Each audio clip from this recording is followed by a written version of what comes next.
Hello नमस्कार मेरे प्यारे बच्चों। तो चलिए आज हम लोग पढ़ने वाले हैं पॉलिटिकल साइंस। आज का वीडियो जो होने वाला है ये इसमें हम लोग फुली सिलेबस का बात करेंगे। ये जो पॉलिटिकल साइंस में हम लोग आर्ट्स का 12th आर्ट्स का जो भी पढ़ेंगे पॉलिटिकल साइंस में वो कौन कौन सा चैप्टर पढ़ने वाले हैं, कौन सा चैप्टर कितने मार्क्स का आएगा, है ना। और आज के वीडियो में हम लोग बात करने वाले हमारा जो एग्जाम पैटर्न है किस प्रकार से होता है ना, कितना ऑब्जेक्टिव रहता है, कितना सब्जेक्टिव प्रश्न रहता है, कितना हमें क्वेश्चन करने हैं, कितना नहीं करने हैं ना। ये सारी बातों को आज हम लोग इस वीडियो में देखेंगे, है ना। तो चलिए आप लोग जुड़े रहिएगा और हम लोग बात कर लेते हैं। पहले तो आज का वीडियो है ना ये पूरा सिलेबस इंफॉर्मेशन के रिगार्डिंग होने वाला है ना। और ये 2026 परीक्षा को ध्यान में रखते हुए बनाया गया है ना। तो ये सबसे पहले हम लोग बात कर लेते हैं, है ना। तो आप लोगों को जो क्लास होगा ये एक्सरे बैच के द्वारा होगा, है ना। ये इसमें क्लास 10 और 12 दोनों बच्चों के लिए और 12th के साइंस और आर्ट्स के ऑल सब्जेक्ट का क्लास इस बैच में होगा, है ना। और इस बैच में आप लोगों को मिलने वाला क्या है उसके बाद बात करेंगे हम लोग इसका क्या बेनिफिट है ना, और इसका फी क्या है। तो सबसे पहले इसमें पीडीएफ नोट्स मिल जाएगा आप लोगों को। अगला ऑनलाइन टेस्ट देखने को मिलेगा, वीकली टेस्ट सीरीज होगा, मतलब साप्ताहिक टेस्ट परीक्षा होगा, चैप्टर खत्म फिर टेस्ट होगा, इस तरह से आप लोगों का होगा। फिर लाइव क्लास होगा आप लोगों का, अगला वीडियो क्लासेस होगा, अगला डाउट क्लास होगा, है ना। अगर कहीं पे डाउट रह जा रहा है तो आप डाउट कमेंट कीजिएगा, उसको हम लोग फिर एक लाइव क्लास में लेके आएंगे, है ना।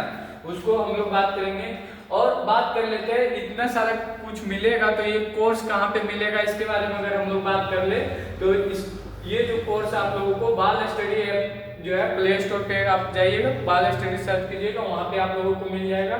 और ऑफर की है अभी मात्र 299 रुपये में मिल रहा है ना। ये कुछ सीमित समय के लिए है और इसको जल्दी से आप लोग बाय कर ले और ये कुछ दिन बाद इसका प्राइस दोगुना तिगुना हो सकता है ना। तो आप लोग और इस तरह से एक्सरे बैच बाय कर लीजिएगा, क्लास 12 10 दोनों बच्चों के लिए है। और हम लोग बात करते हैं एग्जाम पैटर्न के बारे में। एग्जाम पैटर्न किस प्रकार से रहने वाला, किस प्रकार से एग्जाम होगा, है ना। तो एग्जाम पैटर्न का अगर हम बात करते हैं तो एग्जाम पैटर्न जो है इसका एग्जाम पैटर्न जो है ये दो तरह से होता है ना, ऑब्जेक्टिव और सब्जेक्टिव, है ना। ये आपका जो एग्जाम होने वाला है ऑब्जेक्टिव और सब्जेक्टिव होने वाला है ना, वस्तुनिष्ठ और ऑब्जेक्टिव टाइप और सब्जेक्टिव टाइप, ये दोनों तरह से आप लोगों से प्रश्न किए जाएंगे और ये दोनों तरह के प्रश्न के आप लोगों को आंसर करना है ना। तो ऑब्जेक्टिव का जो प्रश्न आप लोगों से पूछे जाएंगे वो मात्र 100 क्वेश्चन पूछे जाएंगे, है ना। ऑब्जेक्टिव का आप लोगों के 100 क्वेश्चन रहेंगे और ये 50 मार्क्स के रहेंगे। 100 में 100 नहीं करना है, ये बात आप लोगों को ध्यान देना। 100 में 100 नहीं करना है, मात्र चुन के जो भी आपसे संभव है वो 50 क्वेश्चन करना है, वो 100 में, है ना। और सब्जेक्टिव में भी आप लोगों से उसके दुगना क्वेश्चन पूछा जाएगा, ये भी आप लोगों के 50 मार्क्स के रहेंगे, है ना। ऑल ओवर आप लोगों के जो एग्जाम होने वाला है वो 100 मार्क्स के होने वाला है ना। ये जो पॉलिटिकल साइंस है इसमें आप लोगों को प्रैक्टिकल वगैरह देखने को नहीं मिलेगा, ये आप लोगों को 100 मार्क्स तो होने वाला है। तो इसमें तो हम लोग को पता हो गया कि 100 क्वेश्चन रहेगा, उसमें से हम लोग को 50 क्वेश्चन का आंसर करना है और ये मार्क्स भी हमें कितने मिलेंगे, है ना, ये 50 मार्क्स मिलेंगे इसमें। अगला है ये 50 मार्क्स के लिए, तो 50 मार्क्स के लिए आप लोगों से, है ना, दो तरह के प्रश्न पूछे जाएंगे, शॉर्ट क्वेश्चन, है ना, लघु उत्तरीय प्रश्न और एक रहने वाले हैं दीर्घ उत्तरीय, है ना। एक दीर्घ उत्तरीय प्रश्न रहने वाले हैं, दीर्घ उत्तरीय प्रश्न। तो लघु उत्तरीय जो है ना आप लोगों से 30 क्वेश्चन किए जाएंगे, है ना, 30 क्वेश्चन किए जाएंगे और इसमें आप लोगों को, है ना, 15 का आंसर देना और प्रत्येक क्वेश्चन आप लोगों के 2 मार्क्स के रहने वाले हैं, है ना। तो टोटल क्वेश्चन जो है, टोटल नंबर आप लोगों को यहाँ से मिलेंगे, ये 30 मार्क्स का यहाँ पे नंबर मिल जाएगा। और अगला दीर्घ उत्तरीय बचा, है ना। तो दीर्घ उत्तरीय में आप लोगों को कितने का जवाब देना है, तो 8 प्रश्न किए जाएंगे, यानी कि 8 क्वेश्चन रहेंगे दीर्घ उत्तरीय के, है ना। और इसमें से आप लोगों को मात्र 8 प्रश्न रहने वाले हैं, है ना। और 8 में से इसमें भी 50% का आंसर देना है, यानी कि 4 क्वेश्चन, और चारों क्वेश्चन 5-5 मार्क्स के रहेंगे, यानी कि टोटल 20 मार्क्स के रहेंगे, है ना। तो ये आप लोगों को इतना मार्क्स आप लोगों को पूछे जाएंगे, है ना। तो अब हम लोग बात कर लेते हैं कि इतना मार्क्स को अचीव करने के लिए हम लोग को कौन सा बुक को फॉलो करना चाहिए, है ना, क्या करना चाहिए। तो सबसे पहले तो हम बताए ही हैं कि आप लोगों को कोर्स बाय करना है ना।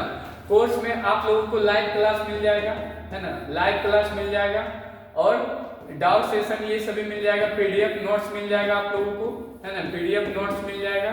और आप लोगों को साथ साथ में रखना है एनसीईआरटी बुक रखना है। अब एनसीईआरटी में आप लोग पूछोगे कि सर कौन सा बुक लेना है एनसीईआरटी में, तो एनसीईआरटी में पहला बुक रहेगा भागवत, जिसको बोलते हैं समकालीन विश्व की राजनीति, समकालीन विश्व की राजनीति, है ना, समकालीन विश्व की राजनीति, है ना। अब दूसरा रहने वाला आप लोगों का दूसरा पार्ट रहने वाला है, इसको पार्ट 1 भागवत भी बोलते हैं, है ना, ये भागवत रहता है।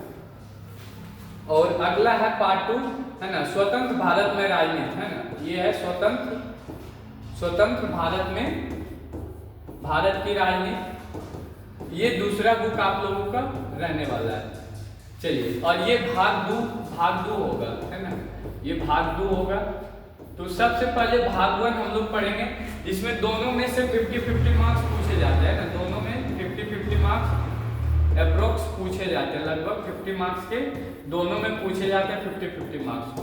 तो दोनों बुक हम लोग को पढ़ना बहुत ही जरूरी है, क्योंकि हम लोग को कितना लाना है, 100 में लगभग 90 प्लस लाना है ना। तो पूरा क्लास करेंगे तभी तो पूरा नंबर्स भी आएंगे, है ना।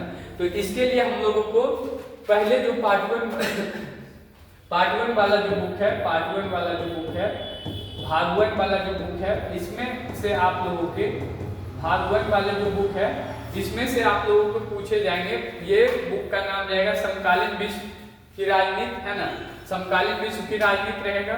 तो इसमें पहला चैप्टर जो है शीत युद्ध का दौर, ये न्यू सिलेबस में से हटा दिया गया है ना। लेकिन अगर हम लोग को दो ध्रुवीयता का अंत समझना है, अगर अच्छे तरीके से समझना है, तो उससे पहले हम लोग को प्रथम विश्व युद्ध, द्वितीय विश्व युद्ध, और उसी के द्वितीय विश्व युद्ध के बाद खत्म होते ही स्टार्ट हो गया था शीत युद्ध। तो ये सारी चीजों को समझना हम लोगों को बहुत जरूरी है। बहुत सारे बुक में तो पहला चैप्टर इन्हें बताया गया है ना, क्योंकि शीत युद्ध को उसमें से हटा दिया गया। इसमें हम लोग ये पुराना वाला एनसीईआरटी में आप लोगों को 9 चैप्टर देखने को मिलेंगे, जबकि नया वाला में अपडेट करके ये सभी चैप्टर को हटा दिया गया है। लेकिन बिहार बोर्ड में यहाँ से भी प्रश्न आते हैं, है ना। तो हम लोग टोटल चीजों को पढ़ेंगे, क्योंकि और भी बोर्ड को भी हम लोग फॉलो करते, तो वो बोर्ड भी कंप्लीट करना है। तो सबसे पहले बिहार बोर्ड को तो टारगेट करना ही है ना, क्योंकि यहाँ पे इस चैप्टर से क्वेश्चन बनते हैं, है ना। आप प्रीवियस ईयर देखोगे तो यहाँ पे शीत युद्ध क्या है, शीत युद्ध क्या है, बहुत बार पूछा गया है ना। हर बार लगभग शीत युद्ध क्या है पूछ ही देता है। तो सबसे पहले ये चैप्टर तो पढ़ना जरूरी है ना। और ये 5 मार्क्स के लगभग इससे प्रश्न आएंगे। और दूसरा है दो ध्रुवीयता का अंत, है ना। तीसरा है समकालीन विश्व में अमेरिकी वर्चस्व, तो न्यू सिलेबस में ये भी चैप्टर को गायब कर दिया गया। अगला है सत्ता के वैकल्पिक केंद्र, है ना। ये 6 मार्क्स के रहेंगे आपका। और ये जो दो ध्रुवीयता का अंत है, ये भी इंपॉर्टेंट चैप्टर है, ये आपका 1 मार्क्स के रहने वाले हैं, है ना। तो इसको भी हम लोग बढ़िया तरीके से पढ़ेंगे। अगला है समकालीन दक्षिण एशिया, है ना। इसमें जितने भी दक्षिण एशिया में ग्रुप बने हैं सभी को हम लोग जानेंगे एक करके, है ना। और अब ये 6 मार्क्स के रहेंगे। अंतरराष्ट्रीय संगठन कितने जैसे WTO हो गया, है ना, जितने भी अंतरराष्ट्रीय WHO हो गया, ये सभी जो संगठन बने हैं उसके बारे में हम काट लेंगे। अगला है समकालीन विश्व की सुरक्षा, है ना। तो ये दोनों मिला के ये आपके 10 मार्क्स के प्रश्न पूछे जाते हैं। अगला है पर्यावरण और प्राकृतिक संसाधन। अगला क्या रहेगा, पर्यावरण और प्राकृतिक संसाधन और वैश्वीकरण, यानी कि ग्लोबलाइजेशन। ये दोनों चैप्टर से आप लोगों के 10 मार्क्स पूछे जाते हैं। तो ये सभी चैप्टर भी बहुत इंपॉर्टेंट है ना। अगला है भाग 2, है ना। ये भाग 2 का है, ये भाग 2 का है। तो स्वतंत्र भारत में राजनीति यानी कि राष्ट्र निर्माण की चुनौतियां, पहला चैप्टर रहने वाला राष्ट्र निर्माण की चुनौतियां, ये आपके 4 मार्क्स के होने वाले। और एक दल के प्रभुत्व का दौर है ना, यहाँ पे एक दल मतलब एक ही दल शासन करेगा, इसका प्रभुत्व का दौर, ये आपके 5 मार्क्स के, ये भी नया में हटा दिया गया। अगला नियोजित विकास की राजनीति है ना, ये 4 मार्क्स के। भारत के विदेशी संबंध या फिर विदेश संबंध। अगला है कांग्रेस प्रणाली चुनौतियां और पुनर्स्थापन और लोकतांत्रिक व्यवस्था का संकट, ये दोनों चैप्टर में से आपके 12 मार्क्स पूछे जाते हैं। अगला जन आंदोलन का उदय, ये 5 मार्क्स के आते हैं। अगला क्षेत्रीय आकांक्षाएं है ना, ये भी आपके क्षेत्रीय आकांक्षाएं और भारत राजनीति में नए बदलाव, ये आपके 12 मार्क्स के पूछे जाते हैं, है ना। तो अब हम लोग बात कर लेते हैं कि किस प्रकार से हम लोगों को स्टडी प्लान रखना चाहिए, है ना। तो हम लोग का जो स्टडी प्लान है, ये स्टडी प्लान अपना लोग का जो चलेगा, ये तो सबसे पहले हम लोग करेंगे स्टडी प्लान में। स्टडी प्लान में सबसे पहले तो चैप्टर वाइज हम लोग क्लास करेंगे, लाइव क्लास करेंगे, है ना। तो पहले चैप्टर्स पढ़ेंगे हम लोग, है ना, पहले चैप्टर्स पढ़ेंगे, है ना। और दूसरा पॉइंट है कि हम लोग पहले उसके बाद जो है ना चैप्टर पढ़ेंगे, उसके बाद क्वेश्चन आंसर करेंगे हम लोग, है ना। क्वेश्चन आंसर करेंगे, क्वेश्चन और आंसर करेंगे, है ना, प्रश्न उत्तर करेंगे हम लोग। और ये आप लोगों को हिंदी मीडियम में रहने वाला है ना। और उसके बाद हम लोग क्वेश्चन बैंक को भी फॉलो करेंगे, देखेंगे कि किस प्रकार से क्वेश्चन पिछले सालों में पूछा गया है ना। तो क्वेश्चन बैंक को भी हम लोग प्रिफर करेंगे, क्वेश्चन बैंक से भी प्रश्न करेंगे, है ना। अगला हम लोग क्वेश्चन बैंक के बाद हम लोग टेस्ट पे आ जाएंगे, है ना। हर चैप्टर में इस तरह से हम लोग फॉलो करेंगे, टेस्ट पे आ जाएंगे। और अगला रहने वाला है आप लोगों का, है ना, रिवीजन भी कराएंगे, है ना। रिवीजन भी होगा, रिवीजन क्लास भी चलेगा, है ना।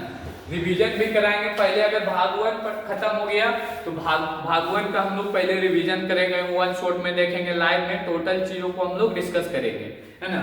उसके बाद हम लोग भाग 2 को स्टार्ट करेंगे, है ना। तो इस प्रकार से हम लोग अपना स्टडी प्लान रखें। अगर आप लोग अपने दोस्तों को भी जोड़ना चाहते हैं तो जोड़ सकते हैं। मात्र 299 रुपया में आप लोगों को मिल रहा है ना, 299 रुपया में आप लोगों को मिल जाएगा। तो अगला वीडियो जब भी आएगा, तो ये वीडियो हम कल ही रिकॉर्ड किए थे, लेकिन आज हम लोग पढ़ते शीत युद्ध का दौर। लेकिन क्या हुआ ना, आवाज साउंड में प्रॉब्लम हुआ, जिसके कारण से इसको री अपलोड करना पड़ेगा, है ना।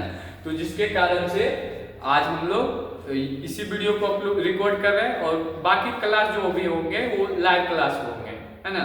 तो जो भी बच्चे कोर्स बाय किए हैं तो वो लाइव आना ना भूले, है ना।